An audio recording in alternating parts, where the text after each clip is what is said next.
விசேஷமாய் எங்களுக்கு இந்த வாய்ப்பினை அளித்த அன்பு ஃபர்ஸ்ட் ஃப்ரூட்ஸ் மினிஸ்டர்ஸ் ஒவ்வொருத்தருக்கும் நான் நன்றி தெரிவித்துக் கொள்கிறேன். நாங்கள் செய்யும் ஜெயமொழித்தின் சார்பாக வாழ்த்துதலையும் தெரிவித்துக் கொள்கிறோம். இந்த நாளில் இந்த கருத்தரங்கில் பங்கு பெற்றுக் கொண்டிருக்கிற ஒவ்வொரு சகோதரன் சகோதரி பிள்ளைகள் ஒவ்வொருவருக்கும் நாங்கள் செய்யும் ஜெயமொழித்தின் சார்பாக வாழ்த்துதலை தெரிவித்துக் கொள்கிறோம். என்னங்களே எல்லாம் ஆயத்தமா இருக்காங்க? எல்லாரும் ஆயத்தமா இருக்கிறீங்கன்னு நாங்க நம்புறோம். நாங்களும் ரொம்ப சந்தோஷமா இருக்கிறோம். ஆண்டவர் நம்மளோடு பேசுவதற்கு முன்பதாக ஒரு விசை நம் தலைகளை தாழ்த்தி ஆண்டவரை நோக்கி நாம் பார்ப்போம். எங்களோடு பேசும் சாமி, இம்மட்டுமா எங்களை ஆளுகை செய்து நடத்துகிற பரிசுத்த ஆவியானவர், இனியும் நீர் நடத்த நாங்கள் விட்டுக் கொடுக்கிறோம். நீர் பேசும், நீர் ஆளுகை செய்யும். ஹல்லேலூயா, ஸ்தோத்திரம் ஸ்தோத்திரம். சோதனை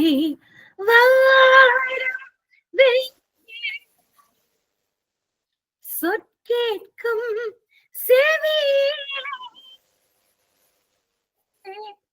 பாரத்தில் இருந்து ஜெயம் வரும். அருமை மகனே மகளே, இந்த ராத்திரி வேளையில உன்னுடைய இல்லத்தில் நீ தனித்தவளாய் இருக்கும் போது உன்னோடு பேசும்படியாய் ஒரு மனுஷியும் நாங்கள் இருவரும் அமர்ந்திருந்தாலும் நமக்கு பரத்திலிருந்து ஒரு ஜெயத்தின் சத்தம், உன்னுடைய வாழ்க்கையை குறித்து ஒரு ஜெயத்தின் சத்தத்தை இந்த வேளையில உன்னுடைய செவிகளுக்குள்ளாய் தெளிவாய் கேட்க போகின்றார். அவர் உன்னுடைய கண்ணீரை துடைப்பார், உன்னுடைய காயப்பட்ட இருதயத்துக்கு ஆறுதலை கொடுப்பார். உன்னை சுற்றி இருக்கிற எல்லா கட்டுகளையும் இந்த வேளையில அவர் அவிழ்த்து போடுவார். அந்த தெய்வத்தை பார்த்து நாம் இணைந்து சொல்வோமா? சோதனை வாரும் எனக்கு சொற்கேட்கும் செவி பாரத்தில் இருந்து ஜெயம் வரும். பரன் உன்னை காக்க வல்லவர், காக்கும் வல்ல மீட்பர் உண்டனக்கு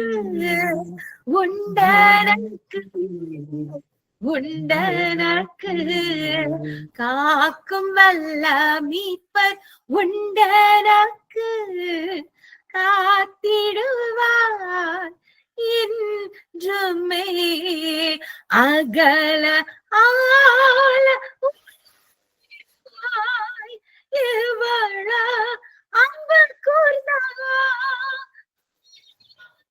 என்ன துன்பங்கள் வந்தாலும் இயேசு உன்னை கைவிட மாட்டார். நன்றியோடு துதிக்க ஒவ்வொரு இல்லத்துக்குள்ளாய் கர்த்தருடைய மகிமை இந்த வேளையில் கடந்து செல்வதாக இந்த சத்தம் ஒலிக்கிற ஒவ்வொரு இடத்திலும் என் பரிசுத்த ஆவியானவருடைய கிரியைகளை செயல்படுத்த நாங்கள் விட்டுக் கொடுக்கிறோம். நீர் வெளிப்படும் சாமி, எங்களை நடத்துகிற பரிசுத்த ஆவியானவர் நீர் ஒவ்வொரு இல்லத்தையும் ஒவ்வொரு பிள்ளைகளையும் நடத்த நாங்கள் விட்டுக் கொடுக்கிறோம். இயேசு கிறிஸ்துவின் நாமத்தில் ஆசீர்வதித்து ஜெபிக்கிறோம் நல்ல பிதாவே, ஆமென் ஆமென் ஆமென். அன்பு சகோதரனே சகோதரியை மீண்டும் ஒரு முறை நாங்கள் செய்யும் ஜெயமொழித்தின் சார்பாக வாழ்த்துதலை தெரிவித்துக் கொள்கிறோம். இந்த திருமண ஆயத்த கருத்தரங்குக்காய் நாங்கள் ஆயத்தமாய் கொண்டிருக்கும் பொழுது ஃபர்ஸ்ட் ஃப்ரூட்ஸ்ல இருந்து சில கேள்விகளை நமக்கு அனுப்பினாங்க. அந்த கேள்விகளை வைத்து நாங்கள் கருத்தரங்குக்காய் ஜெபிக்க ஆரம்பித்தோம். ஆவியானவர் முதலாவது ஒரே ஒரு வார்த்தைகளோடு கூட பேச ஆரம்பித்தார். அந்த வார்த்தை என்னவென்று முதலாவது உங்களை பகிர்ந்து கொள்ளுகிறேன். இன்னைக்கு அநேகருக்கு அநேக கேள்விகளோடு ஜாயின் பண்ணிருக்கிறாங்க. அநேகருக்குள்ள எண்ணம் எப்படி ஓடுதுன்னா, நான் 6 months முன்னாடி ஆண்டவரை தெரிஞ்சுக்கொண்டேன், ஒரு 1 year முன்னாடி இல்ல 3 years முன்னாடி 5 years முன்னாடி நான் ஆண்டவரை தெரிஞ்சுக்கொண்டேன், நான் மட்டும்தான் என் குடும்பத்துல நான் மட்டும்தான் தெரிஞ்சுக்கொண்டேன்னு சொல்லி அநேக பிள்ளைங்க இருக்கிறாங்க. ஆவியானவர் முதல்ல சொன்ன வார்த்தை என்ன தெரியுமா? வேதத்திலிருந்து சங்கீதம் 139 14, 15, 16 3 வசனத்தை காட்டினார். அவங்களுடைய எண்ணங்கள் நான் ஆண்டவரை தெரிந்து கொண்டேன் என்று இருக்கிறது. ஆனால் நான் தான் இங்கு கனெக்ட் ஆயிருக்கிற ஒவ்வொரு பிள்ளைகளையும் தெரிந்து கொண்டேன். அது இப்பொழுது அல்ல, அவர்கள் தாயின் கரு தோன்றும் முன்னே நான் தெரிந்து கொண்டிருக்கிறேன் என்ற வார்த்தையை அவர்களுக்கு உறுதியாக சொல் என்று கர்த்தர் பேசினார். என்ன வார்த்தை அது? வாசிக்க கேட்போம். Psalms 139 verses 14, 15, 16.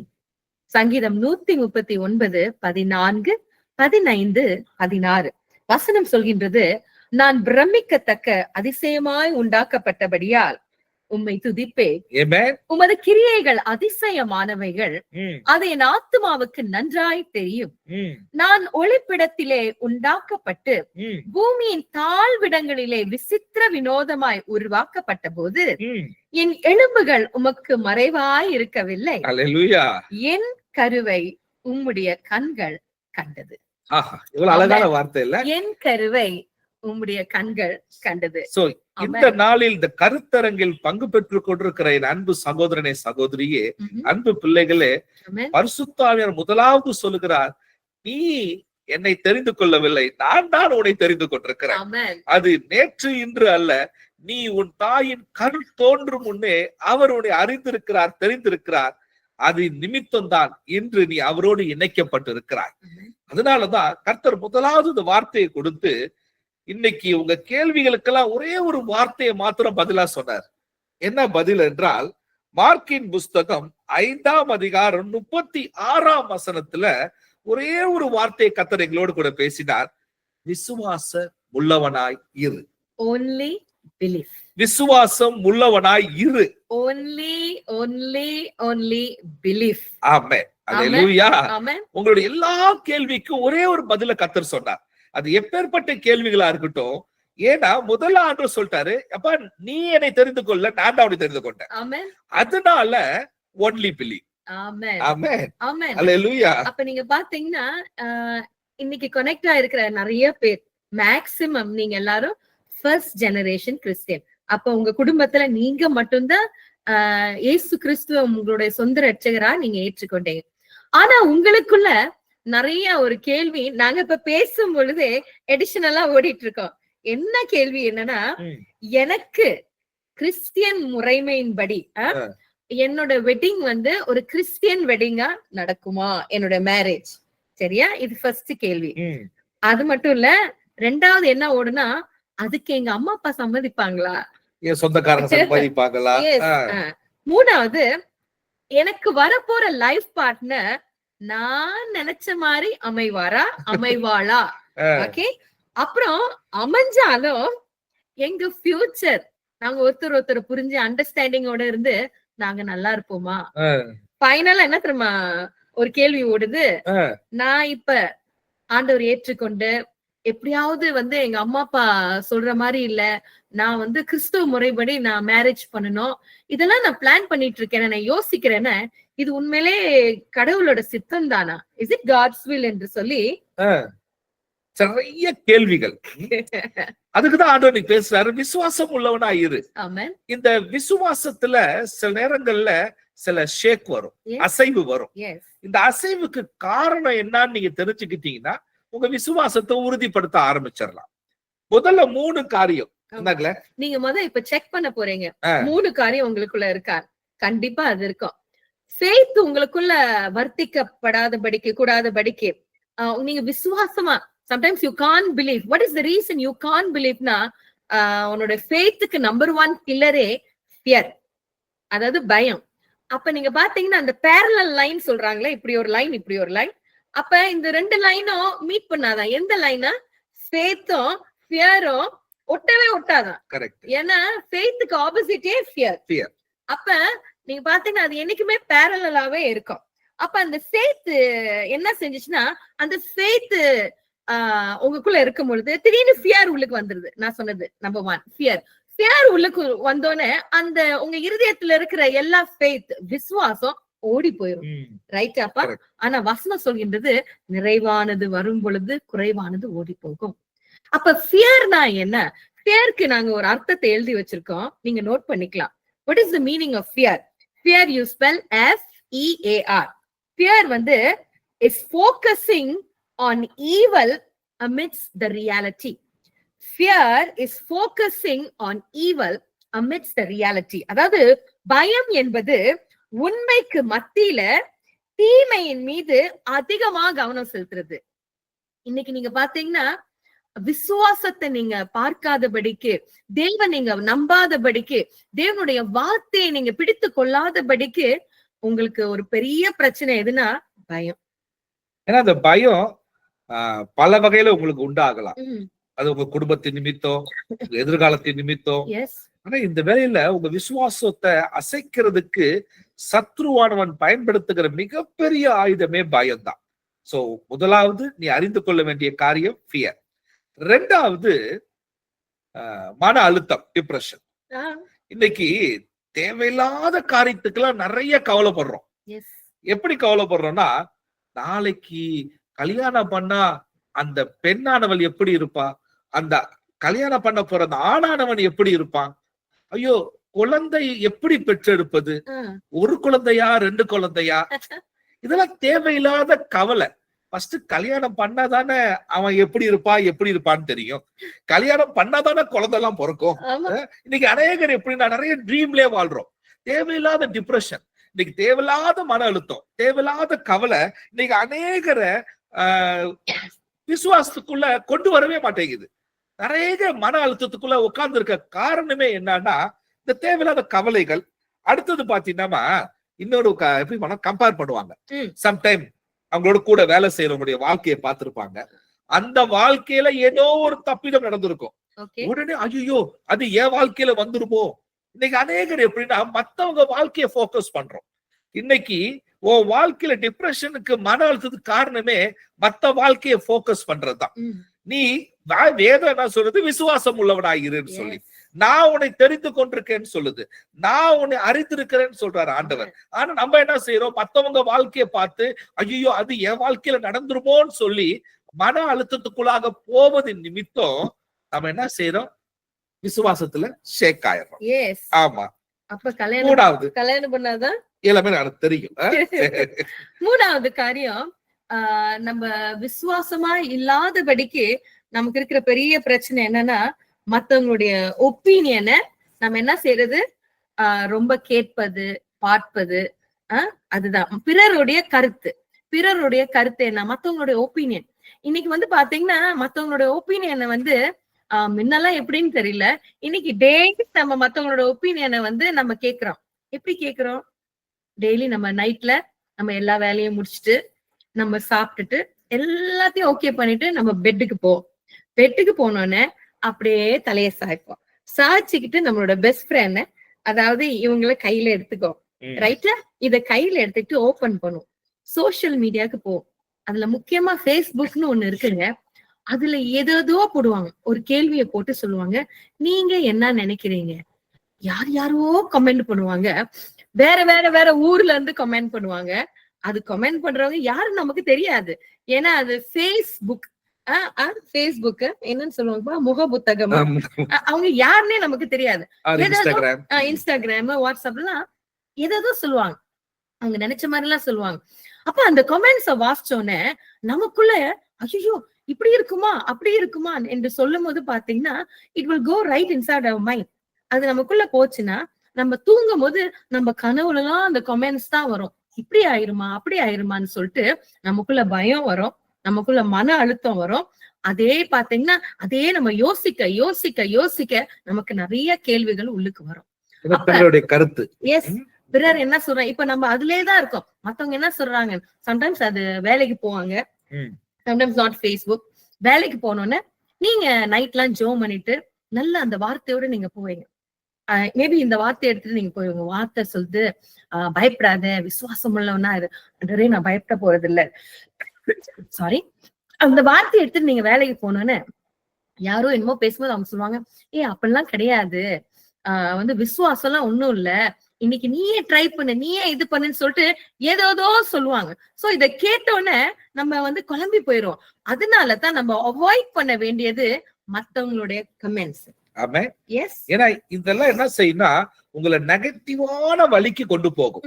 எதிர்மறையான காரியங்களுக்கு நேரம் அவங்க நடத்த ஆரம்பிச்சிடும். எஸ். அதனாலதான் நம்ம பாசிட்டிவா திங்க் பண்ணும் பொழுதுதான் நம்ம விசுவாசம் பாதைக்குள்ளாக கடந்து போக முடியும். இன்னும் சில உதாரணங்களை நாங்க கொடுக்கலான்னு இருக்கோம். இன்னைக்கு அநேக நாங்க ஃபெய்த்ல இருக்கிறோம், விசுவாசிக்கிறோன்றோம், நான் நல்லா ஜெபம் பண்றேன் அப்படிலாம் சொல்றோம். ஆனா மிராக்கிளை பார்க்கவே முடியல. ஏன் உங்க லைஃப்ல மிராக்கிளை பார்க்க முடியல? உங்க திருமண காரியத்துல, இல்ல எதிர்காலத்துல, உங்க குடும்ப வாழ்க்கையில, இல்ல நல்ல ஒரு உங்களுடைய அம்மா அப்பா வாழ்க்கையில, உங்களுடைய சகோதரன் சகோதரி வாழ்க்கையில ஏன் ஆண்டவர் சில காரியங்களை என்ன ரட்சித்தாரு, ஏன் என் குடும்பத்தை பேச மாட்டாரு, ஏன் ஒரு மிராக்கிள் நடக்க மாட்டீங்க அப்படின்னு சில கேள்விகள் உனக்குள்ள எப்பயும் எழுப்பிட்டே இருக்கலாம். அதற்கு என்னன்னா சில நேரங்கள்ல ஆவியானவர் பேசின காரியம் என்னன்னா ஃபெய்த்ல தான் சில டிஃபரன்ஸ் ஆண்டவர் பாக்குறாரு. இது நாப்பா சொல்லல, வேதமும் அதான் சொல்லி கொடுக்குது. இன்னைக்கு உனக்குள்ள இருக்கிற ஃபெய்த்தை நீ கொஞ்சம் சோதிச்சு பாரு. எப்படி சோதிச்சு பார்க்கலாம்னா பைபிள்ல சில சம்பவம் இருக்கு. அந்த சம்பவத்தை ஒப்பிட்டு பார்க்கும் பொழுது உனக்குள்ளாக இருக்கிற ஃபெய்த் எப்படி நீனே நிதானிக்க ஆரம்பிச்சிடலாம். சரியா? ஓகே, முதலாவது ஒரு சம்பவத்தை தியானிக்க போகிறோம். மார்க்கின் புஸ்தகம் 4ஆம் அதிகாரம் 35 தொடங்கி 41. இயேசு சாமி இந்த பூமியில ஊழியம் செய்த பொழுது அநேக அற்புத அடையாளங்களை செயல்படுத்தினார். அநேக சம்பவங்களும் வேதத்தில் எழுதப்பட்டிருக்கிறது. அதில் ஒரு சம்பவத்தை உங்களுடைய சிந்தைக்காய் கொண்டு வருகிறேன். மார்க்கின் புஸ்தகம் 4ஆம் அதிகாரம் 35 தொடங்கி 41. இந்த சம்பவத்துல பாத்தீங்கன்னா இயேசு சாமி ஊழியத்தெல்லாம் முடிக்கிறாரு. சீஷர்ல சொல்றாரு, வாங்கப்பா அடுத்த ஊருக்கு போலாம், நம்ம இருக்கிற போட் இந்த படகு எடுத்துக்கலாம், படகுல நானும் ஏறுறேன், நீங்களும் ஏறுங்க, எல்லாரும் கடந்து நம்ம எங்க போவோம், அடுத்த ஊருக்கு போவோம்னு சொல்லி அந்த படகுல ஏறி இயேசு சாமி கிளம்புறாங்க சீஷர்களோடு. அவரோட இருக்கிற சீஷர்கள்லாம் உங்களுக்கு தெரியும், அவங்களுடைய சீஷனாய் மாறுவதற்கு முன்பாய் அவங்க எல்லாம் மீன் பிடிப்பவர்கள், படகுலாம் நல்லா ஓட்ட தெரிஞ்சவங்க தான். சோ அந்த படகு புறப்படுது. இயேசு சாமி என்ன சொல்றாரு, நேரா போய் நான் கொஞ்சம் ரெஸ்ட் பண்றேன்னு சொல்லி படகுல போய் படுத்து கொஞ்சம் ரெஸ்ட் பண்றாரு. அந்த படகு வேகமா போயிட்டே இருக்குது. திடீர்னு பார்த்தா எங்க பார்த்தாலும் காத்து வீச ஆரம்பிச்சது. தண்ணி எல்லாம் படகுக்குள்ள வர ஆரம்பிக்குது. ஒரு மிக பிரம்மாண்டமாய் சந்தோஷமாய் கிளம்பிய அந்த வாழ்க்கையில ஒரு பெரிய ஷேக் வருது. இன்னைக்கு நம்ம லைஃப் அப்படித்தான். ஐயோ, நான் ரட்சிக்கப்படும்போது ஒரு பயங்கர ஹாப்பியா ரட்சிக்கப்பட்டேன், நான் சந்தோஷமா இருந்தேன், என் வாழ்க்கை அவ்வளவு சூப்பரா ஆக போகுதுன்னு நினைச்சேன். ஆனா இந்த மேரேஜ்னு வரும் பொழுது எங்களுடைய வாழ்க்கை அப்படியே படகு அப்படியே அலக்கழிக்குது. எங்க அம்மா ஒரு பக்கம், எங்க அப்பா ஒரு பக்கம், எங்க அண்ணன் தம்பி ஒரு பக்கம், என் குடும்பமே இன்னைக்கு எனக்கு எகென்ஸ்டா மாறிட்டு இருக்கு, நான் என்ன செய்வது அப்படி ஒரே பயங்கரமான ஒரு ஷேக்ல இருக்கிறோம் நம்ம. அந்த போட்டு வந்து புறப்பட்டுருச்சுங்க. இயேசு சாமி தான் சொன்னாரு வா போலான்னு. அதோட கூட அந்த இடத்துல பாத்தீங்கன்னா சுத்தி காத்து வீசுது, எல்லாரும் கத்துறாங்க, இயேசுவே இயேசுவே ஏன் நீங்க என்னை கைவிட்டீங்க அப்படி. யார தூங்கிட்டு இருக்க இயேசுவை எழுப்புறாங்க. இன்னைக்கு நம்ம லைஃபும் அப்படிதான். அநேகர் சொல்லுவோம், இயேசுவே உங்களுக்கு கண் இல்லையா, உங்களுக்கு நீங்க ஏன் கேட்க மாட்டீங்க, நான் உங்களை தானே நம்பினேன், நீங்க தான் கடவுள் எனக்கு தெரியுமே, நான் உங்களை நம்பிதானே வந்தேன், ஏன் இந்த சூழ்நிலையை மாத்த மாட்டீங்க புலம்பிட்டே இருக்கிறோம். ஆனா அந்த கத்துறவங்க மத்தியில ஒரே ஒரு காரியம் அவங்களுக்கு தெரியல பாருங்க, அந்த போட்ல இயேசுதான் இருக்காருன்னு. இன்னைக்கு உங்க லைஃப்ல இயேசு உங்க கூட தான் இருக்கிறாரு, உங்க போட்ல தான் இருக்கிறாரு. ஆனா நம்ம தான் தேவையில்லாம பயப்படுறோம். முதல்ல சொன்னல, பயம், மன அழுத்தம், மத்தவங்க பேசுறத கேட்கறது, இதெல்லாம் இந்த 3 காரியம் நல்லா கவனிங்க. இதுதான் உங்க லைஃப்ல சில இடத்துல ஷேக்க உண்டாக்கிடுது, உங்க ஃபெய்த் அப்படியே அசைக்க ஆரம்பிச்சிருது. ஆனா உன் போட்ல இயேசு இருக்கிறார், ஏன் கவலைப்படுற? இயேசு இருக்கிற போட் என்னைக்குமே தண்ணியில முழுகியே போகாது, உன் வாழ்க்கை முழுகி போகவே போகாது. உடனே இயேசு எந்திரிக்கிறார். எழுப்பினோன்னு அவன் பார்த்து சொல்றாரு, உங்க விசுவாசம் எங்கேயா போச்சு அப்படின்னு கேட்கிறாரு.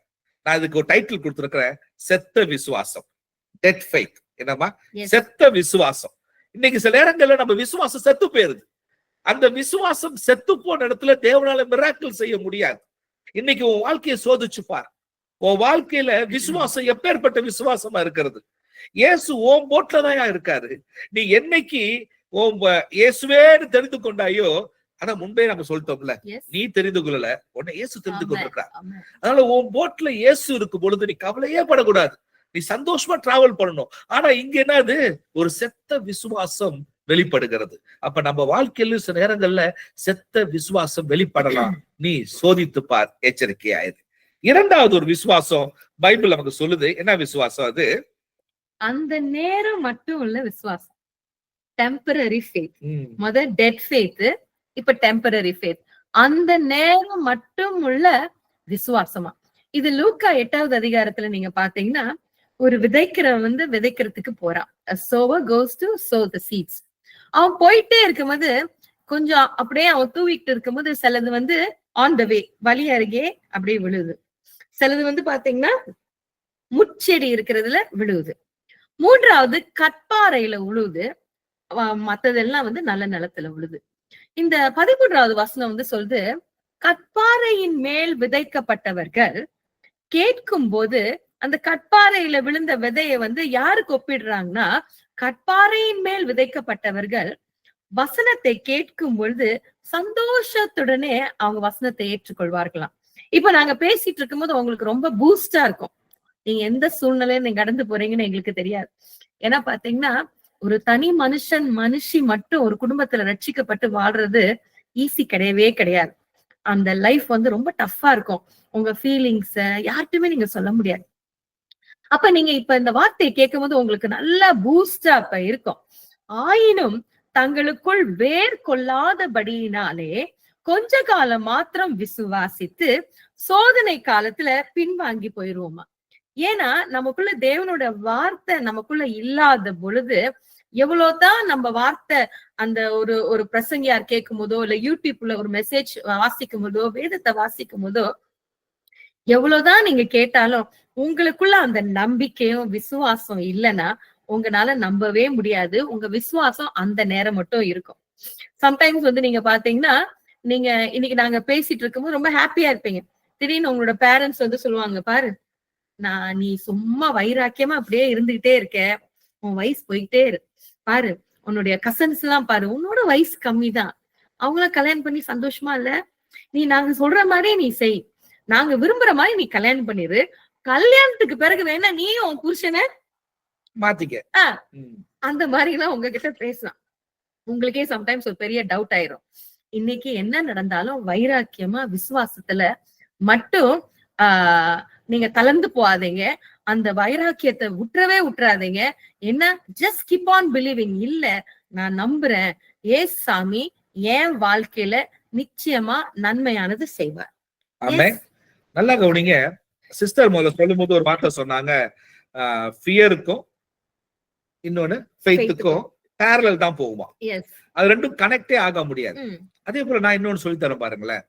எங்க ஃபெய்த் விசுவாசம் இருக்குதோ மிராக்கிளும் ஃபெய்த்தும் ஒரே நேர்கோட்டுல தான் இருக்கும். ஓகே, ஒன் லைன்ல தான் இருக்கும். நீ என்னைக்கு ஃபெய்த்தை இன்க்ரீஸ் பண்றியோ இந்த மிராக்கிள் அப்படியே மூவ் ஆகி உன் வாழ்க்கையில செட்டில் ஆயிரும். இன்னைக்கு நம்ம லைஃப்ல ஏன் திரும்ப மிராக்கிள் நடக்கலன்னு புலம்புறோம்னா, சோ சில ஃபெய்த் டிஃபரன்ஸ் ஆண்டவர் பாக்குறாரு. முதல்ல ஒரு செத்த விசுவாசத்தை பார்த்தோம், அந்த நேரத்துல உள்ள விசுவாசத்தை பார்த்தோம். இன்னைக்கு ஆண்டவர் ஒரு உறுதியான விசுவாசத்தை எதிர்பார்க்கிறார். உன் வாழ்க்கையில நிக்கணும். விசுவாசத்துல நிக்கும் பொழுது இந்த மிராக்கிள் என்ன செய்யும், அப்படியே விசுவாசத்தின் பக்கமா வந்துடும். சரிங்க. மூணாவது, பைபிள்ல அநேக விசுவாசத்தை குறித்து சொல்லப்பட்டிருந்தாலும் மூணாவது ஒரு விசுவாசம் லிட்டில் ஃபெய்த்னு ஆண்டவர் சொல்றார். அற்ப விசுவாசம். இது கூட நம்ம லைஃப்ல மிராக்கிள் பண்ண விடாதபடி தடை செய்துரும். இந்த லிட்டில் ஃபெய்த்னு எதை இயேசு சாமி குறிக்கிறார்னா, இயேசு சாமி அதே போல போட்ல சீஷர்கிட்ட சொல்றாரு, அப்பா எல்லாம் ஏறி போயிருங்கப்பா. இது மத்தேயின் புஸ்தகம் 14ஆம் அதிகாரம் 22 தொடங்கி 32ஆம் வசனம் வரையிலும் உள்ள ஒரு சம்பவம்.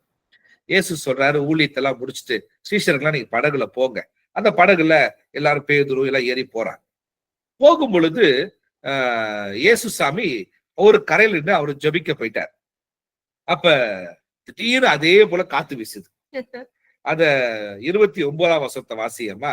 அதுக்கு முன்பா சொல்லுவேன். அதுக்கப்புறம் திடீர்னு காத்தெல்லாம் வீசுது. வீசின உடனே அங்க ஒரே ஒரு சஞ்சலம். ஐயோ, திருப்பியும் ஒரு நாளாச்சும் இயேசு போட்ல இருந்தாரு, அந்த போட்டு தண்ணிக்குள்ள முழுகாது. ஆனா இப்ப இயேசு கூட இல்லையே, என் வாழ்க்கை என்ன ஆகும், இந்த போட்ல இயேசு இல்லையே என்ன ஆகும் அப்படி புலம்பிட்டு இருக்கும் பொழுது இயேசு என்ன செய்யறாரு, அப்படியே இந்த நடந்து வரார். நம்ம லைஃப் நல்லா யோசிச்சுக்கங்க. முதல்ல போட்ல இயேசு இருந்தாரு. சில நேரத்துல ஐயோ நான் தெரிந்து கொண்ட தெய்வம் என் கூட இல்லையேன்னு கலங்காத, ஆண்டவரோட தேடி வந்துட்டே தான் இருப்பார். இங்க சீஷர்கள் பாருங்க, அழுது புலம்புறாங்க, ஐயோ மடிஞ்சு போயிருவோம். திருப்பி ஒரு பயங்கரமான ஒரு சோதனை காலங்கள். அந்த நேரத்துல பாத்தீங்கன்னா இயேசு சாமி அவங்கள நோக்கி நடந்து வரார். நடந்து வரும் பொழுது அதற்கு பேதுரு பாக்குறான். உடனே சாமி நானும் அவங்கள போல நடக்கலாமா அப்படின்னு கேக்குறான். அதற்கு இயேசு சாமி என்ன சொல்றாரு? 29ஆம் வசனத்துல அதற்கு அவர் வா என்றார். அப்பொழுது பேதுரு படவை விட்டிறங்கி இயேசுவினிடத்தில் போக ஜலத்தின் மேல் நடந்தான். ஆமென். சில நேரங்கள்ல ஆண்டவர் வான்னு சொல்லிட்டாருனாலே நம்ம எதுவுமே யோசிக்கவே கூடாது. ஏன்னா சொன்னது பெரியவர், சொன்னது இயேசு சாமி. நம்ம லைஃப்ல சில நேரங்கள்ல ஆண்டவர் செய்யும் தான் சொல்லுவார். நல்லா தெரிஞ்சுக்கங்க, ஆவியானவர் பேசினார்னா பதில் மட்டும்தான் வரும், கேள்விகள் எழும்பாது. அதுல எந்த ஒரு குழப்பமும் இருக்காது. ஆவியானவர் பேசுறாருனாலே உனக்கு பதிலாதான் வரும். ஒரு ஆமேன்னு சொல்ல முடியுமா? எப்பொழுதும் பதிலாதான் வரும். சில நேரங்கள்ல பிசாசுதான் நிறைய கேள்விகளை எழுப்பிக்கிட்டே இருப்பான். அது பிசாசு. ஆனால் இயேசு கிறிஸ்துவும் பரிசுத்த ஆவியார் உனக்குள்ள இடைப்படும் பொழுது அது ஆன்சராவே வந்துட்டு இருக்கும். ஆண்டவர் சொல்றாரு, ஆண்டவரே நான் வரலாமா அப்படின்னு பேதுரு கேட்கும் பொழுது ஆண்டவர் சொல்ற வா, அவ்வளவுதான் முடிஞ்சிருச்சு. வேற எந்த பதிலுமே அவர் சொல்லல, வான்னு சொல்லிட்டார். உடனே அவன் எந்திரிச்சு நடந்து போக போறான். திடீர்னு ஒரு காத்து வீசுது. திருப்பியும் சொல்ற மகளே, இயேசு சாமி சொன்னார்னா அதை நிறைவேற்றும் அளவு நீ பொறுமையா காத்துரு.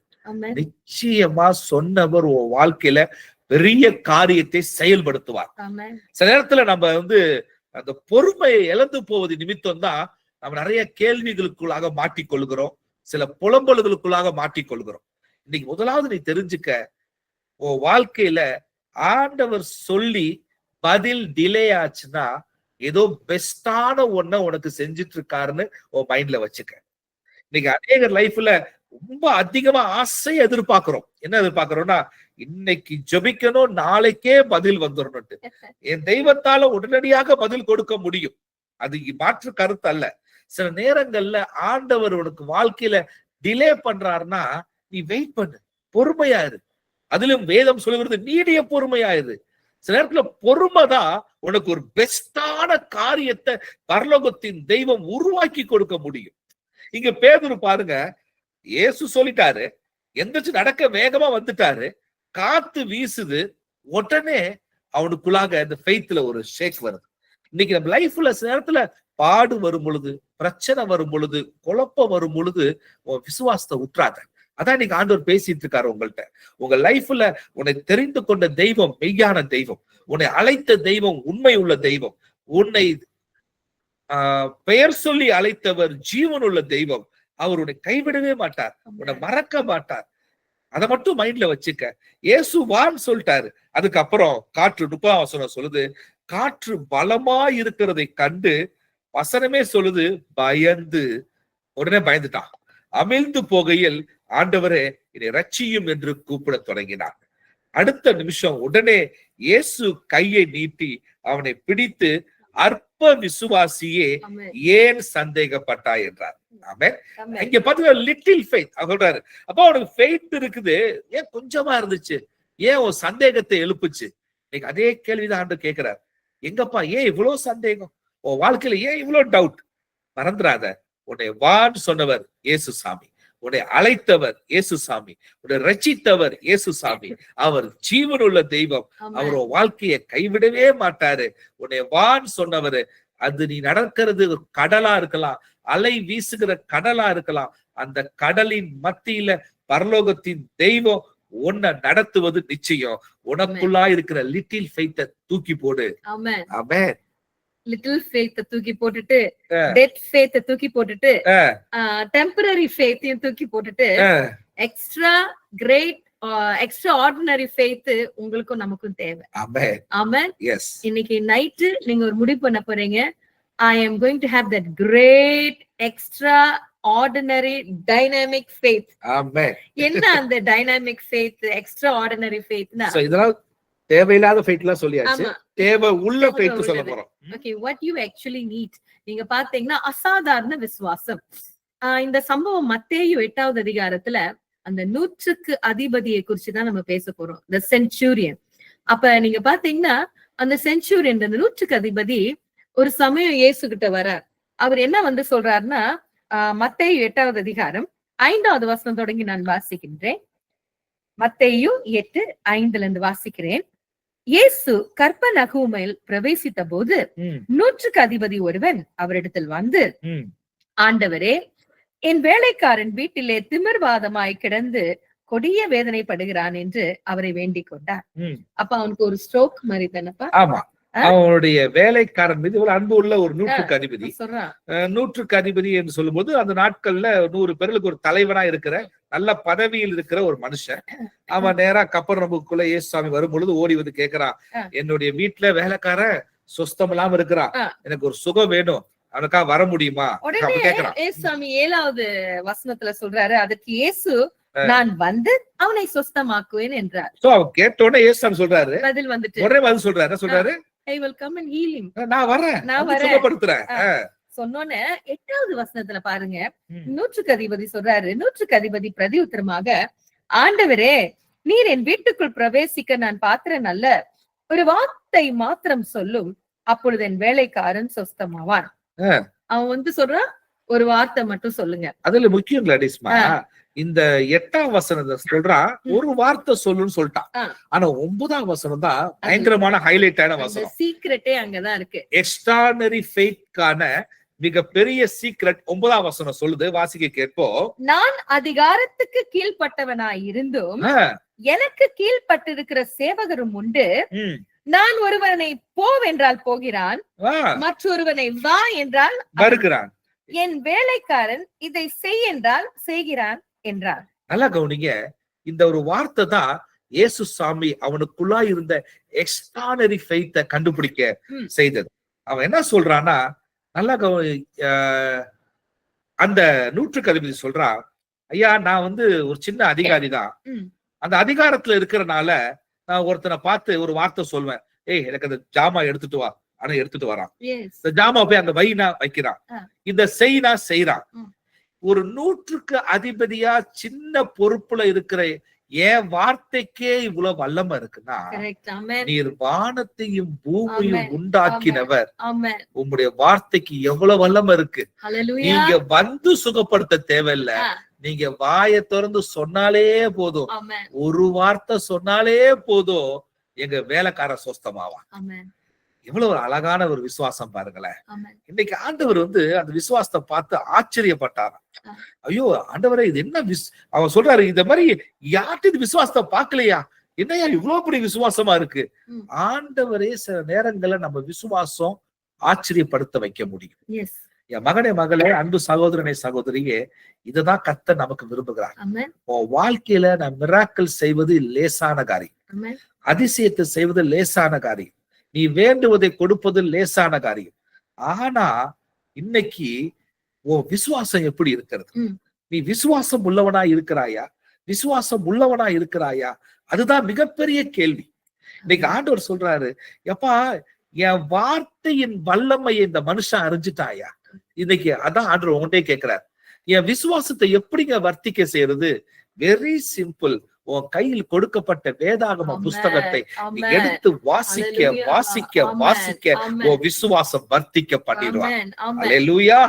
இதுதான் அந்த 100க்கு அதிபதி சொல்றான், நான் அந்த விசுவாசத்தை நான் வர்த்திக்க செய்ய நான் அந்த வார்த்தைய முன்பாக வைத்தேன் என்று சொல்லி, அதே போல உங்க வாழ்க்கையில இந்த வார்த்தை எடுத்து முன்பாக வைத்து நீ சோர்ந்து போகும் போதெல்லாம், விசுவாசத்துல தளர்ந்து போகும் போதெல்லாம், உன் வாழ்க்கையில புயல் வீசும் பொழுதோ, சில நேரங்கள கடுமையான வார்த்தைகளால் தாக்கப்படும் பொழுதோ, இல்ல சில கேள்விகள் உனக்கு எழும்பும் பொழுதோ, வேத வார்த்தை எடுத்து வாசிக்க வாசிக்க வாசிக்க உனக்குள்ளா இருந்த அந்த செத்து போன விசுவாசம், சில நேரத்துல தள்ளாடி கொண்டிருக்கிற விசுவாசம், சில நேரத்துல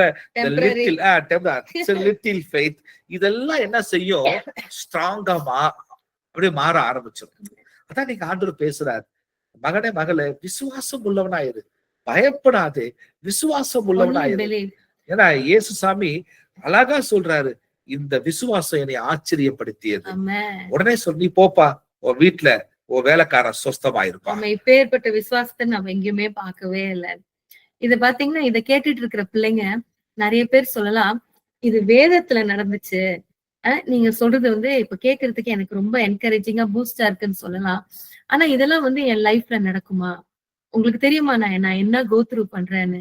எனக்கு நாட்களும், மாதங்களும், காலங்களும் கடந்து போய் கொண்டிருக்கிறது. ஆண்டவர் எனக்கு வச்சிருக்கிற ராஜகுமாரனும், ராஜகுமாரத்தையும் உண்மையிலே எங்கதான் இருக்கிறாங்க? இதெல்லாம் நடக்குமான்னு சம்டைம்ஸ் வந்து உங்க விசுவாசத்துல நீங்க சோர்ந்து போய் தவறான முடிவு எடுக்கிறதுக்கு கூட நீங்க வந்து கொஞ்சம் பரவாயில்லன்னு இருக்கலாம். ஆனா எங்களோட ஊழியத்தின் பாதையில உண்மையிலே எங்க லைஃப்ல, அதாவது எங்க மினிஸ்ட்ரியில நடந்த உண்மை சம்பவத்தை உங்ககிட்ட நாங்க ஷேர் பண்ண போறோம். எங்களோட ஊழியத்தின் பாதையில ஒரு நாள் நாங்க பிரேயர் நடத்தி கொண்டிருக்கும் போது ஒரு சகோதரன் எங்களை பார்க்க வந்தார். அவரு செஞ்சியில இருந்து வந்தார்லப்பா. ஆமா, ஆக்சுவலா சென்னையில வேலை செய்யறாரு, பண்ணிட்டு இருக்காரு. ஆனா செஞ்சி பகுதியை சேர்ந்தவர். அவர்கிட்ட ரொம்ப நாளா திருமணத்துக்காக காத்திருக்கிறார். ஆனா திருமணம் அவருக்கு பல தடைகள். அவரும் வேற மார்க்கத்தை சேர்ந்தவர், ஆண்டவரை அறியாத மனுஷன். அவர்கிட்ட ஒரு நபர் சொன்னாரா, நீ சர்ச்சுக்கு போப்பா, உனக்கு கல்யாணம் நடக்கும் அப்படின்னு சொல்லிட்டாரு. அவரு ஏகப்பட்ட ஃபெய்த்ல அவருக்கு அந்த ஃபெய்த், சர்ச்சுக்கு வந்தா கல்யாணம் ஆயிரும்னு சொல்லி நம்ம ஃபெலோஷிப்க்கு வந்தார். அப்ப எங்களுடைய சபையில வந்து உட்கார்ந்து இருக்கும் போது இந்த காரியத்தை சொன்னார். பிரதர் சிஸ்டர், என் வாழ்க்கையில எங்க சபையில மேக்சிமம் எங்களோட இருக்கிறவங்க நிறைய பேர் ஃபர்ஸ்ட் ஜெனரேஷன் தான். அதுல இந்த ஒரு சகோதரருடைய சாட்சி உங்களுக்கு பிளஸ்ஸிங்கா இருக்கும்னு நான் நம்புறேன். அவர் இன்னும் ரட்சிக்கவே படல. ஆமா, அவர் வந்து நான் சர்ச்சுக்கு வந்ததே எனக்கு கல்யாணம் ஆகணும், அதுக்குதான் வந்திருக்கிறேன், நல்லது நடக்கணும். அப்ப நாங்க சொன்னோம், ஃபர்ஸ்ட் இதுமே சொல்லல, அவருக்காக ஜெபம் பண்ணோம். அப்புறம் நாங்க சொன்னோம், உன்னுடைய விசுவாசம் கர்த்தர் மீது இருக்கட்டும்.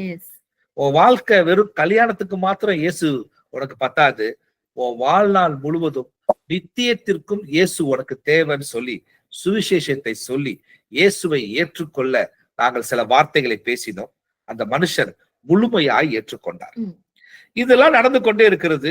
அந்த ஒரு புறம் இப்படி நடந்துட்டு இருக்கு. அவருக்கு திருமணத்துக்குலாம் அவர் அப்படியே வராரு, சர்ச்சுக்கு வராரு, வார்த்தையை கேட்கிறாரு, அப்படியே தொடர்ந்து வர ஆரம்பிச்சாரு. கொஞ்ச நாள் ஆனோம்னா அப்புறம் அவருக்கு ஒரு செய்தி வருது. அந்த திண்டிவனத்துல ஒரு பாஸ்டர் ஏஜி திருச்சபையில இருந்து ஒரு போன் கால் வருது. சார், எங்க சபையில ஒரு பெண்ணானவள் இருக்கிறா, நீங்க வந்து பாருங்க, உங்களுக்கு பிடிச்சிருந்தா நீங்க கல்யாணம் பிக்ஸ் பண்ணலாம்னு சொல்லி. அவருக்கு உடனே சந்தோஷம். இதனால வரலும் எந்த பொண்ணும் செட் ஆகாது. முதல்ல நான் எதிர்பார்த்தபடி நான் ரட்சிப்பின் அனுபவத்தை அடைந்து ஒரு கிறிஸ்தவ பொண்ணை கல்யாணம் பண்ணணும்னு நான் வெயிட் பண்ணேன். அதே போல கல்யாணம் கைக்கூடி வருது. அதில் விசேஷமா கிறிஸ்டியன் கேர்ளே ஒருத்தங்க வராங்களே, அப்ப அந்த கேர்ளும் தேவனை முதல் ஃபர்ஸ்ட் ஜெனரேஷன், அவங்க குடும்பத்துல அவங்க அம்மா அப்பா யாருமே ரட்சிக்கப்படல. அந்த கேர்ள் வந்து தேவனை அறிந்து திண்டிவனத்துல ஏஜி திருச்சபைக்கு போகிற மகள். ஆனால் அந்த மகளுக்குள்ள ஒரு மிகப்பெரிய போராட்டம். ஒரு பக்கம் இந்த பிரதருடைய கதையை விடுவோம், அந்த பொண்ணுடைய கதையை பேசுறேன் நான். அந்த பொண்ணுக்கு வந்து மிகப்பெரிய பணக்கார குடும்பம், ஆனால் மிகவும் கேஸ்ட், இந்த ஜாதி வைராக்கியம் உள்ள குடும்பம். அவங்க அப்பா சொன்னாரா, நீ இயேசுவை ஏற்றுக்கொண்டு நீ இயேசுவின் முறைப்படி திருமணம் செய்தால் நான் உனக்கு எந்த சொத்துல ஒரு பங்கு கொடுக்க மாட்டேன், நகையெல்லாம் போட்டு கல்யாணமே பண்ண மாட்டேன், உன் கல்யாணத்துக்கு நான் வர மாட்டேன். மிகப்பெரியது. ஆனா அந்த பெண்ணானவள் என்ன செஞ்சாலா, நான் கர்த்தரை இருக பற்றி கொண்ட, எனக்கு நகையே கேட்காத ஒரு மனுஷனை ஆண்டவர் கொண்டு வருவாரு, என்னை வந்து அவரே காசு போட்டு எனக்கு எல்லாம் வாங்கி கொடுத்து எனக்கு திருமணத்தையும் செஞ்சு எல்லாரும் முன்னாடி என் தலையை நிமிர செய்து என்னை கூட்டிட்டு போவாருன்னு சொல்லி அந்த பொண்ணுக்குள்ளாக ஒரு விசுவாசம். திண்டிவனத்துல அந்த பொண்ணு ஜெபம் பண்ணிட்டே இருக்கு. இந்த மனுஷன் எங்க கூட ஐக்கியமாகிறாரு, ரட்சிப்பின் அனுபவத்தை பெற்றுக் கொள்கிறார், ஞானஸ்தானத்தை பெற்றுக் கொள்கிறார். எங்களோட இருக்கும் பொழுது நாங்கள் சில போதனைகளை கொடுத்தோம். என்ன போதனைன்னா, திருமணம் ஆகிற நீ யார்கிட்டையும் டிமாண்ட் பண்ணக்கூடாது, வரதட்சணை வாங்கக்கூடாது. இது எங்களுடைய வேதத்தின் அடிப்படையில் கொடுக்கிற சில ஆலோசனைகள். சில நேரங்களில் அவங்க கிஃப்டா கொடுத்தா வாங்கிக்க, ஆனா நீ டிமாண்ட் பண்ணக்கூடாது. இந்த மனுஷன் என்ன மனசுல நினைச்சாருன்னா, நான் கல்யாணம் பண்ண போற பொண்ணுக்கு எந்த நகையும் நம்ம கேட்க போறது இல்ல, நான் தான் சில காரியங்களை போட்டு கல்யாணம் பண்ணுவேன்னு சொல்லி ஒரு வைராக்கியம் அவருக்குள்ள. அந்த அளவுக்கு அவர் ஆண்டவரை பிடிச்சு ரட்சிக்கப்பட்டு வந்துட்டார். ஆமா, அந்த முதிர்ச்சியா இருக்கும் பொழுது அந்த வரணும் வருது திண்டிவனத்துல இருந்து.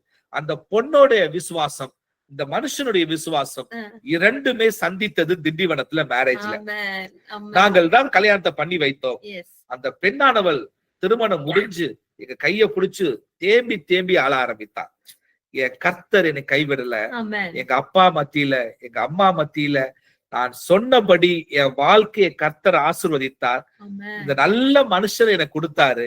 அவரே நகை போட்டு எனக்கு ட்ரெஸ் எல்லாம் வாங்கி கொடுத்து என் குடும்பத்தார் ஆச்சரியப்படும் அளவிற்கு நல்ல ஒரு திருமணத்தை நடத்தி இன்னைக்கு அவங்களுக்கு அழகான ஒரு ஆண் மகன், 3 பேரும் திருச்சபைக்கு ஒரு மிகப்பெரிய ஆசீர்வாதமான குடும்பமா இன்னைக்கு நம்ம கடந்து வந்துட்டு இருக்கிறாங்க. அந்த பொண்ணு வாழ்க்கையை கர்த்தர் அளவுக்கு அதிகமாய் ஆசீர்வதித்தார். நானே சொல்லுவேன், அந்த பொண்ணுக்கு கிடைச்ச மனுஷன் ரியலி கிரேட் மேன் அவர். ஏன்னா அந்த ஃபெய்த் மிராக்கிளை கொண்டு வந்துச்சு. உங்க வாழ்க்கையில சில நேரங்கள்ல இந்த வெயிட் பண்ற காலங்கள் கடினமா இருக்கலாம், ஆனா வெயிட் பண்ணுங்க, உங்க தலையை உயர்த்துகிறவர் பெரியவர். இன்னைக்கும் அவங்க அம்மா அப்பா ஆச்சரியப்படுறாங்க அந்த பொண்ணோட வாழ்க்கையை பார்த்து. நான் பார்த்திருந்தா கூட இப்படிப்பட்ட பையனை பார்த்திருக்க முடியாது, இவ்வளவு நல்ல பையன் என்று சொல்லி அந்த மருமகனை இப்ப புகழ்றாங்க. அது மிராக்கள் தான். என் அன்பு சகோதரனே சகோதரியே, சில நேரங்கள்ல உன் விசுவாசத்தை தளர்ந்து போகாத, விசுவாசத்தை உற்றாத. உன் விசுவாசத்துல சில நேரத்துல ஆட்டம் வரும் பொழுதெல்லாம் தேவ வார்த்தை எடுத்து நீ வாசிக்க ஆரம்பி. இதே மாதிரி விசுவாசத்துக்குரியதான நிகழ்வுக்குள்ளாய் பங்கு பெறு. உன் விசுவாசத்துக்குரிய மனுஷனை ஸ்திரப்படுத்து. அப்படி படுத்த ஆரம்பிச்சிட்டீங்கன்னா உன் வாழ்க்கையில விசுவாசம் உறுதிப்பட ஆரம்பிச்சிடும். மிராக்கிள் உன் பக்கமா ஓடி வர ஆரம்பிச்சிடும். இன்னைக்கு ஆண்டவர் தான் தெளிவா பேசுறார். முதல் காரியம், நீ தெரிந்து கொள்ளல, நான் தான் உன்னை தாயின் கரு தோன்று முன்னே அறிந்து கொண்டிருக்கிறேன். இரண்டாவது, விசுவாசம் உள்ளவனாயிரு. உன் விசுவாசத்துல எதெல்லாம் உன் விசுவாசத்தை ஷேக் பண்ணுன்னு சொல்லி 3 காரியத்தை சொல்லி கொடுத்தாங்க. அதை ஒப்பிட்டு வேதத்திலிருந்து எப்பேற்பட்ட விசுவாசங்கள் வெளிப்பட்டது என்பதை தியானித்தோம். ஆனால் கர்த்தர் விரும்புகிற விசுவாசம் எப்பேற்பட்ட விசுவாசம் என்பதையும் கடைசியாக 100க்கு அதிபதியை வைத்து தியானித்துக் கொண்டோம். ஒரு அழகான சாட்சியும் உங்களோடு கூட பகிர்ந்து கொண்டோம். இந்த மாதிரி நிறைய சாட்சிகள் நாங்க நிறைய பேரை சந்திச்சிருக்கோம். நிறைய பேருக்கு நாங்க சொல்ற ஒரே ஒரு வார்த்தை தான், அவருக்காக வெயிட் பண்ணுங்க, அவர் கைவிட மாட்டார், அவர் சொன்னார்னா செய்வாரு, அவர் நிச்சயமா அழகா எல்லாவற்றையும் செய்து முடிப்பார். நாங்க யாரெல்லாம் சந்திக்கிறோமோ இதே அட்வைஸ் தான் நாங்க சொல்றோம். ரஷ் பண்ணி தவறா எந்த முடிவும் எடுத்துறாதீங்க. ஏதோ ரஷ் பண்ணி இவங்க சொன்னாங்க அவங்க சொன்னாங்க, முதல்ல நாங்க சொன்னோம்ல, மத்தவங்களோட ஒப்பீனியனை கேட்டு தவறான முடிவு எடுத்துறாதீங்க. ஆண்டவருக்காக காத்துருங்க. நிச்சயம் உங்களுடைய ராஜகுமாரனோ உங்களுடைய ராஜகுமாரத்தை, அது இந்திய தேசத்திலயோ இல்ல இந்த பூமியில எந்த தேசமாக இருக்கட்டும், உங்களுக்காக ஆண்டவர் மிராக்கலா கொண்டு வருவாரு. when you have extraordinary faith. அவ்வளவுதான். ஆமென். விசுவாசம் உங்க வாழ்க்கையில பெரிய காரியத்தை நிச்சயமாய் செய்யும் என்கிறது சந்தேகம் இல்லாத ஒரு காரியம். நிச்சயமாய் செயல்படுத்துவார். ஜெபம் பண்ணலாமா? இப்ப நீங்க விசுவாசிச்சீங்கன்னா, வேதத்துல இன்னொரு சம்பவம் உண்டு. ஒரு தகப்பன் கேக்குறான், என் விசுவாசத்தை வர்த்திக்க செய்யுங்க. தன்னுடைய மகனுக்காக ஜெபிக்க வந்த பொழுது, சாமி என்னுடைய விசுவாசம் வர்த்திக்க செய்யுங்க. இன்னைக்கு உங்க விசுவாசம் வர்த்திக்க செய்யும்படியாய் நானும் சகோதரியும் சேர்ந்து ஜெபிக்க போறோம். எங்களோட ஜெபத்துல நீங்க பங்கு பெறுங்க. இந்த ஜெபம் உன் இல்லத்துக்குள்ளாய் கடந்து வர போகிறது, உன் உள்ளத்துக்குள்ளாய் கடந்து வர போகிறது, உன்னுடைய இருதயத்தில் இருக்கிற கேள்விகள் மத்தியில் கடந்து வர போகிறது. இன்னைக்கு ஆண்டவர் விலையேற பெற்ற அவருடைய பிரசன்னத்தால் உன்னை நிரப்பி கர்த்தர் பெரிய காரியத்தை வாழ்க்கையில செயல்படுத்த போகிறார். விசுவாசத்தை உறுதிப்படுத்த போகிறார். இந்த உறுதிப்படுத்தப்பட்ட விசுவாசம் நாளை தினத்தை தொடங்கி, ஏன் இந்த நிமிஷம் தொடங்கி மிராக்கிள உன் வாழ்க்கையில கொண்டு வர போகிறது. அல்லேலூயா, அல்லேலூயா, ஸ்தோத்திரம். அவர் மனிதன் அல்லவே, பொய் சொல்வதில்லையே, அவர் உண்மை உள்ளவர், வாக்கு மறப்பதில்லையே. அவர் மனிதன் அல்லவே, பொய் சொல்வதில்லையே, அவர் உண்மை உள்ளவர், வாக்கு மறப்பதில்லையே. வாக்கு தந்தவர் சிறந்தவர், சிறந்ததை தருபவர், ஏமாற்றங்கள் இல்லை. காலங்கள் கடந்ததோ, தாமதம் ஆனதோ, வாக்கு தத்தங்கள் உன் வாழ்வினில் தொலைந்ததோ. காலங்கள் கடந்ததோ, Amen. தாமதம் ஆனதோ, Oh, Jesus. வாக்கு தத்தங்கள் உன் வாழ்வினில் தொலைந்ததோ. வாக்கு தந்தவர், சிறந்தவர், சிறந்ததை தருபவர், ஏமாற்றங்கள் இல்லை. சோர்ந்து போகாதே, நீ சோர்ந்து போகாதே, ஓ சோர்ந்து போகாதே, உன்னை அழைத்தவர் உண்மையுள்ளவர். சோர்ந்து போகாதே, நீ சோர்ந்து போகாதே, சோர்ந்து போகாதே, உன்னை அழைத்தவர் உண்மையுள்ளவர். தகப்பனே, நன்றி செலுத்துகின்றோம். இந்த ராத்திரி வேளையிலும் ஆண்டவரே, எங்களோடு இணைந்த ஒவ்வொரு சகோதரனும் சகோதரியும் ஆண்டவரே, அப்பா, இதை கேட்டுக்கொண்டிருக்கிற ஒவ்வொரு நபருடைய இல்லத்திலும் உள்ளத்திலும் கர்த்தர் நீர் பிரவேசித்து இந்த வேளையில அவர்களுக்கு கர்த்தர் நியமித்து வைத்திருக்கிற ஏற்ற துணையை, ஏற்ற வரனை ஆண்டவரே சரியான சமயத்தில் கொண்டு வரும்படியா இந்த வேளையில அற்புதத்தையும் அதிசயத்தையும் அடையாளங்களையும் ஆண்டவரே அவர்கள் வாழ்க்கையில் அவர்கள் காண அனுபவிக்க இந்த வேளையில் நாங்கள் பிரார்த்தனை செய்கின்றோம். ஒவ்வொரு பிள்ளைகளும் இயேசுவின் நாமத்தில் ஆசீர்வதிக்கிறேன். விலையேற பெற்ற விசுவாசத்தின் மகிமை இப்பொழுது என் பிள்ளைகளுக்குள்ளாய், இருதயத்துக்குள்ளாய், அவருடைய ஜபத்தின் வாழ்க்கைக்கு நேராய் கடந்து வரும்படியாய் ஜபிக்கிறேன். ஒவ்வொரு பிள்ளைகளையும் வாழ்த்துகிறேன், ஆசீர்வதிக்கிறேன். கர்த்தருடைய மகிமையான பிரசன்னம் இப்பொழுது ஒவ்வொரு இல்லத்துக்குள்ளாய் கடந்து வருவதாக, இந்த சத்தத்தை கேட்டுக்கொண்டிருக்கிற ஒவ்வொரு இல்லத்துக்குள்ளாய் விசுவாசம் இப்பொழுது அனல் கொண்டு எரியும்படியாய் நான் கட்டளையிட்டு ஜெபிக்கிறேன். ஒவ்வொரு பிள்ளைகளும் விசுவாசத்தில் உறுதிப்பட கிருபை செய்ய, அவர்கள் நெருக்கி இருக்கிற பயங்களை இயேசுவின் நாமத்துல துரத்தி ஜெபிக்கிறேன். அவர்கள் நெருக்கி இருக்கிற மன அழுத்தங்களை இயேசுவின் நாமத்துல துரத்தி ஜெபிக்கிற, அவர்கள் நெருக்கி இருக்கிற அநேக நெகட்டிவ் தாட்ஸை இயேசுவின் நாமத்துல துரத்தி அப்புறப்படுத்தி ஜெபிக்கிற இந்த வேளையில இந்த ஜெபமாகப்பட்டது கர்த்தருடைய வல்லமையும் கர்த்தருடைய அதிசயத்தையும் கர்த்தருடைய அற்புதத்தையும் என் பிள்ளைகளுக்கு நேராய் கொண்டு வரும்படியாய் பிரார்த்தனை செய்கிறேன். உடைந்திருக்கிற ஒவ்வொரு உள்ளங்களும் தேற்றப்படுவதாக, ஆறுதல் அடைவதாக. ஆண்டவரே, குடும்பத்துக்குள்ளாய் பிரிவினையை உண்டாக்குகிற பொல்லாத ஆவிகள் இயேசுவின் நாமத்துல விலகுவதாக. அப்பா, அந்த வேளையில இணைக்கப்பட்ட பிள்ளைகளுடைய தகப்பன் தாய்க்கு இந்த வேளையில நாங்கள் பிரார்த்தனை செய்கின்றோம். இந்த பிள்ளைகளுடைய நம்பிக்கைக்கும் விசுவாசத்திற்கும் அந்த தகப்பன் தாயுடைய இருதயத்தை கர்த்தர் இந்த வேளையில ஆண்டவரே அப்பா நீர் அப்பா சுவாமி மாற்றும்படியாய் ஆண்டவரே, மனுஷனை மாற்றுகின்ற ஒரே ஒருத்தர் நீர் மாத்திரம் ஆண்டவரே ராஜா. அவர்களுடைய இருதயத்தை நீ மாற்றும்படியாய், அவர்கள் இருதயத்தோடு கர்த்தர் நீர் பேசும்படியாய் இந்த வேளையில ஆண்டவரே சுவாமி குடும்பத்தில் சந்தோஷமும் சமாதானம் நிலவ இந்த வேளையில பிரார்த்தனை செய்கின்றோம். ஆண்டவரே அப்பா, இந்நாள் வரைக்கும் அவர்கள் பட்ட கஷ்டங்கள், துன்பங்கள், கலக்கங்கள், தனிமைகள் இனி மறுபடியும் இந்த ராத்திரியிலிருந்து எழும்பாத படிக்க ஆண்டவரே கர்த்தர் ஒரு நிரந்தர தீர்வை கொடுக்கும்படியாய் நாங்கள் ஜெபிக்கின்றோம். இவர்களை நெருக்குகிற தனிமைகள், இரவு நேரங்கள்ல தூக்கம் இல்லாதபடி அவர்கள் தனித்து இருக்கிறதை, அவர்கள் எப்பொழுதும் அதையே தன்னுடைய சிந்தையில் நினைத்துக் கொண்டிருக்கிற காரியத்தை இயேசுவின் நாமத்துல விலக்கி ஜெபிக்கிறேன். நல்ல ஒரு உறக்கத்தை கொடுங்க. தனிமை ஒரு நாள் ஃபீல் ஆகாதபடி இயேசு என்னோடு கூட இருக்கிறார். அவர் என் தாயின் கரு தோன்றும் முன்னே என்னை தெரிந்து கொண்டிருக்கிறார். அவர் அறிந்திருக்கிறார். என் சூழ்நிலையை தெரிந்தவர் அவர் என்கிற எண்ணங்கள், பாசிட்டிவான எல்லா நேர்மறையான காரியங்கள் என் பிள்ளைகளுடைய இருதயத்துக்குள்ளாய், சிந்தைக்குள்ளாய் இப்பொழுது கடந்து வருவதாக. அவர் ஒவ்வொரு இல்லத்தையும் பிதா, குமாரன், பரிசுத்தாவின் நாமத்தில் ஆசீர்வதிக்கிற மிராக்கிளுக்காய் காத்திருக்கிற பிள்ளைகள் மிராக்கிளை ருசி பார்க்கட்டும், மிராக்கிளை பெற்றுக்கொள்ளட்டும். விசேஷமாய் இந்த ஊழியத்தை தாங்கி ஏந்தி நடத்துகிற என் அன்பு குடும்பங்களுக்காய் நான் பிரார்த்தனை செய்கிறேன். விலையேற பெற்ற ஊழியம் ஆண்டவரே, இந்த ஃபர்ஸ்ட் ஃப்ரூட்ஸ் ஊழியத்தை மனதார வாழ்த்துகிறோம். நீர் எங்களுக்கு கொடுத்த அபிஷேகத்தை கொண்டு இந்த ஊழியத்தை நாங்கள் ஆசீர்வதிக்கிறோம். பிதா, குமாரன், பரிசுத்தாவின் நாமத்தில் இந்த ஊழியம் இன்னும் பலுகி பெருகுவதாக. ஆயிரங்களுக்கு, லட்சங்களுக்கு இது பிரயோஜனமாய் இருக்கட்டும். இது அநேகர் அறிந்து கொள்ளட்டும். வாசல்கள் இன்னும் விஸ்தாரமாய் திறக்கப்படுவதாக. அநேகர் இந்த ஊழியத்தின் நிமித்தம் ஆசீர்வதிக்கப்பட்டதை அநேக சாட்சிகளாய் எங்கள் செவிகள் கேட்க, அநேக அற்புத அடையாளங்களை எங்கள் கண்கள் பார்க்க கிருபை செய்யுங்க. இந்த ஊழியத்தை நாங்கள் மனதார வாழ்த்துகிறோம். இயேசு கிறிஸ்துவின் நாமத்தில் ஆசீர்வதித்து ஜெபிக்கிறோம் நல்ல பிதாவே. ஆமென். ஆமென். ஆமென். ஆமென். ஆமென். God bless you.